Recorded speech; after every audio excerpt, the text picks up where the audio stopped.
Bonjour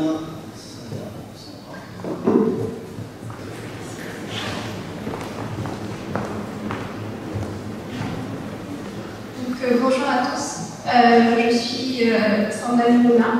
J'ai fait ma thèse en fait à l'Institut Pasteur au sein de l'équipe, au sein de la team 3 en fait, de l'IRCAN. Et aujourd'hui je vais vous présenter en fait mon sujet de thèse qui, dont la thématique est le rôle de I1-alpha dans la dégradation autophagique des Escherichia coli adhérentes invasives. Donc pour commencer, l'autophagie, pour ceux qui ne connaissent pas, c'est en fait un processus de maintien de l'homéostasie cellulaire. C'est un processus qui fait intervenir des vésicules particulières en réponse à un stimulus autophagique comme un stress nutritif par exemple. On a une formation d'un phagophore qui va séquestrer différents composants cellulaires.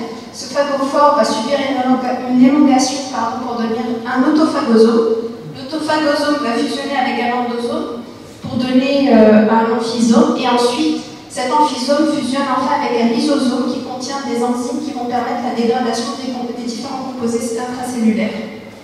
L'autophagie dernièrement a été impliquée dans plusieurs processus cellulaires, et notamment en réponse à une infection bactérienne. Le dérèglement en fait, de l'autophagie a été lié aussi à différentes pathologies, dont la maladie de Crohn qui m'intéresse particulièrement. Donc c'est un processus qui est finement régulé, et les voies principales de régulation de ce processus sont la voie mTOR et Becklin-1. Becklin-1 est la voie en fait, qui va induire l'autophagie en réponse à un stress nutritif par exemple, et qui va permettre via les protéines ATG et d'autres protéines de former les vésicules dont je vous ai parlé précédemment. La voie mTOR, en revanche, c'est la voie inhibitrice en fait, de l'autophagie et qui permet, en absence de stress, d'inhiber l'autophagie. Il existe plusieurs inducteurs d'autophagie, dont l'hypoxie. Et l'induction de l'autophagie en réponse à un stress hypoxique, en fait, se fait via I1-alpha, qui va avoir un double effet, un effet inhibiteur sur la voie mTOR, levant ainsi son inhibition sur la voie Becklin-1, et un effet sur BMIP3 qui va permettre la fixation de BCL2 à Becklin-1 et induire ainsi une réponse autophagique. Qu'est-ce que I1-alpha? C'est l'hypoxia-inducible factor qui est induit en conditions hypoxiques et qui, en conditions normoxiques, en fait, est retenu dans le cytoplasme. Il est ubiquitiné par les THD et il est dégradé. Lorsqu'on a par contre une condition hypoxique, on va avoir stabilisation de I1-alpha par inhibition des THD qui va migrer dans le noyau et induire ainsi la transcription de différents gènes comme BMIP3. Il existe d'autres inducteurs de I1-alpha qui ne sont pas en condition hypoxique, notamment les bactéries. Pour en revenir à l'autophagie, en fait, je vous l'ai présenté en général, mais il y a différents types d'autophagie et celle qui m'intéresse, en fait, c'est la xénophagie, car c'est l'autophagie qui est responsable, en fait, de la dégradation des bactéries. Donc une bactérie qui va être internalisée dans une cellule va être ubiquitinée, elle va être reconnue par P62 qui est une protéine autophagique de ciblage, P62 va reconnaître ensuite FC3 et va permettre la dégradation de la bactérie en la ciblant en autophagolysosome.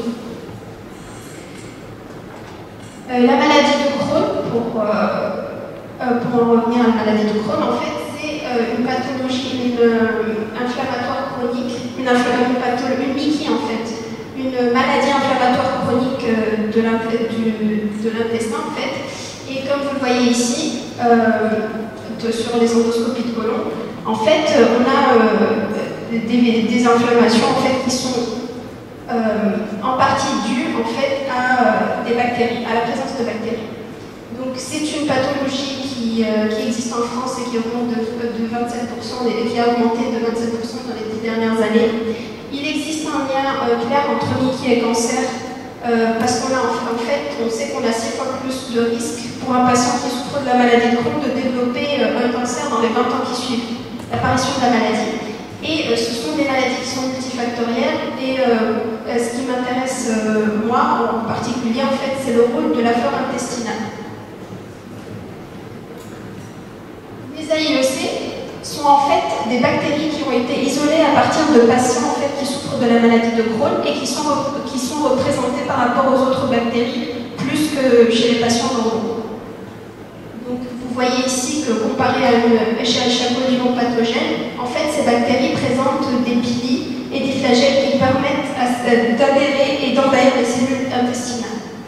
Donc il a été démontré que les AIEC sont capables de survivre et de se multiplier dans les macrophages et les cellules épithéliales intestinales et que ces bactéries sont capables de survivre mieux dans les cellules qui présentent un défaut autophagique.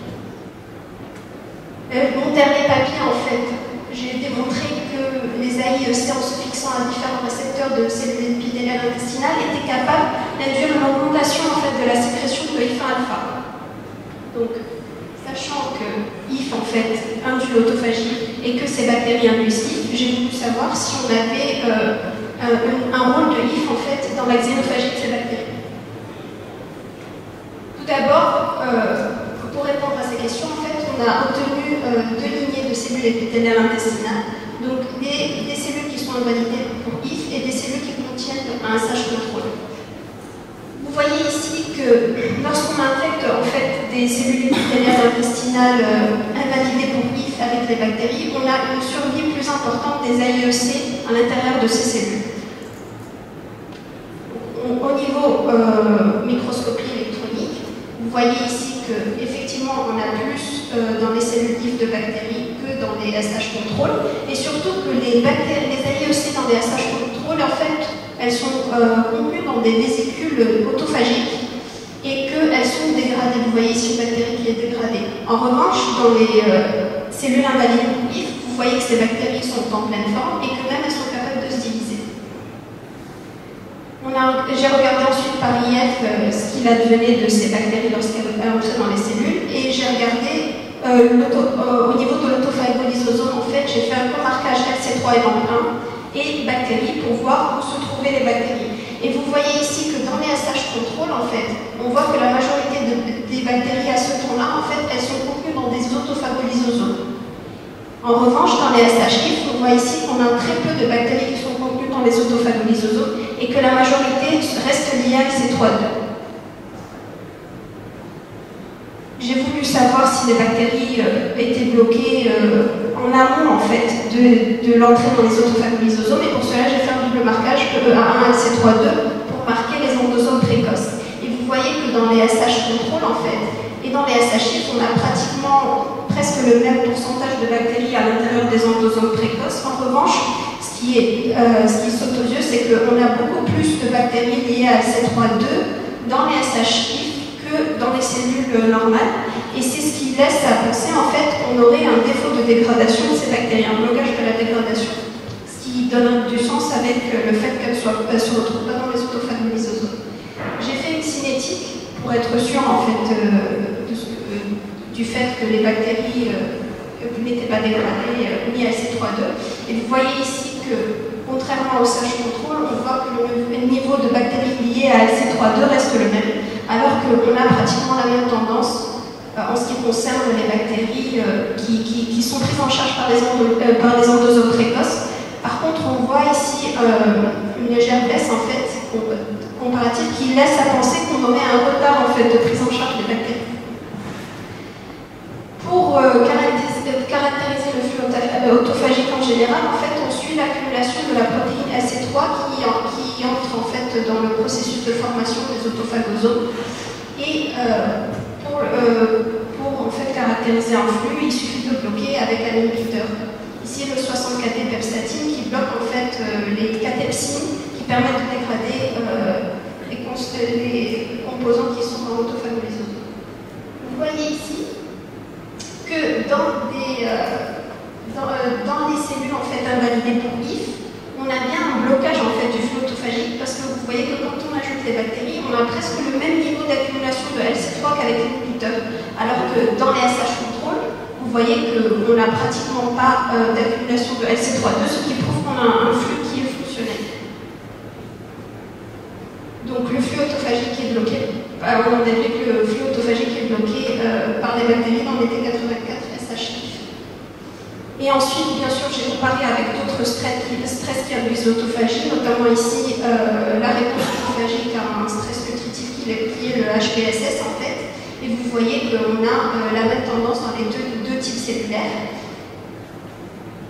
Et ensuite, j'ai regardé aussi si on avait bien une mitophagie, parce que l'IF est important. En fait, le rôle de l'IF dans l'autophagie est surtout caractérisé dans la mitophagie. Donc j'ai regardé, vous voyez ici que dans les SH contrôle, on a bien une diminution du marquage du signal mitotracker, en fait, qu'on n'a pas dans les SHI. Ce qui prouve bien que le défaut observé est dû aux bactéries. En conclusion, mon travail montre que la plupart des AIEC, lorsqu'elles entrent dans les T84, sont prises en charge par la voie autophagique et se retrouvent majoritairement dans les autophagolysosomes. Par contre, lorsqu'on a une invalidation de IF, on a les AIEC qui sont capables de survivre dans les cellules épithéliales intestinales, et ça en bloquant la maturation des autophagosomes. Donc mon travail montre que déjà, pour la première fois, on a un rôle de IF1 alpha en normoxie dans la xénophagie, et que les AIEC, en fait, et que c'est spécifique des AIEC.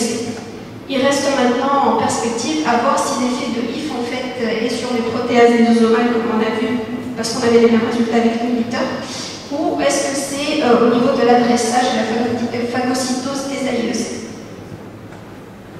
Donc je tiens à remercier, comme tout le monde, Paul pour mon financement, ainsi que les autres organismes qui financent ma thèse, et particulièrement mon équipe et ma tutrice en tête, Valérie Bourré, qui m'a permis de travailler sur ce sujet. Je vous remercie pour votre attention.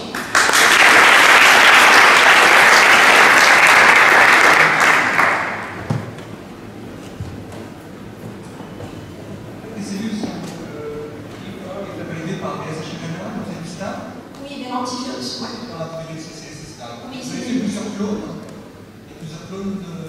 Oui, en fait, j'ai eu quelques soucis à obtenir des clones contrôle, mais que j'ai maintenant. Donc, c'est toute la partie qui vient, ça va être de valider tout ça avec des SH ATG5 en contrôle autophagique et des SH P62 en contrôle xénophagique.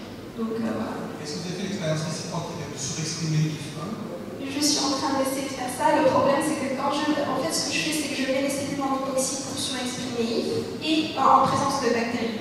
Apparemment,